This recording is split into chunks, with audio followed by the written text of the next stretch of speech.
Hey guys, welcome to the channel. Today I want to talk about Google's latest attempt at innovation, changing all the G Suite logos. Google decided to take their existing G Suite products, change the logos, and rebrand them all under the name Google Workspace, which I guess somehow entices new users or something like that. The response to the new logos has been mixed, and by mixed I mean they're garbage and everyone hates them.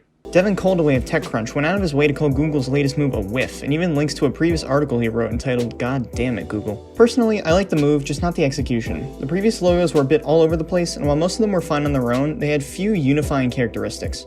They solved this problem by creating another.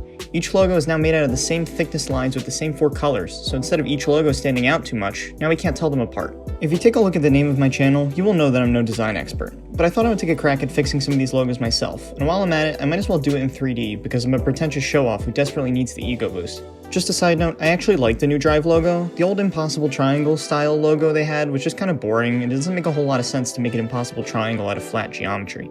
It kind of defeats the purpose. But Gmail is much more popular than Drive, so let's start there. Modeling the new Gmail logo wasn't too tricky, but naturally it took me far too long because for some reason I love being really inefficient. In reality, it's just a couple extrusions away and some bevels to smooth out the edges. Materials were pretty simple as well. I just used the default material, changed the roughness to 0.8, and then changed the color to whatever it needed to be. Add a plane, fix the lighting, and there you go, it's the Gmail logo. My initial thoughts were that it's actually not bad. It definitely looks better in 3D than it does in 2D. I did, however, make a few subtle subconscious changes which I think improve the overall look. The colors are a bit more pale, so it just kind of looks softer in general. The lines are also slightly thicker and it's not quite as wide. It's just a better shape in my opinion. It doesn't have to be the size of a standard envelope if the envelope isn't in the logo anymore. With all that being said, it's still not great. In fact, the easiest way to fix it might just be to add some VFX and there we go, that's a lot better. In all seriousness, the only major issue I haven't addressed yet in my initial render is the colors. Gmail is known for being red. Google should stick to that. This render looks miles better, and all I did was apply the existing materials differently. The Gmail logo is meant to be an envelope, and so the top portion is visually supposed to be in front of the bottom portion.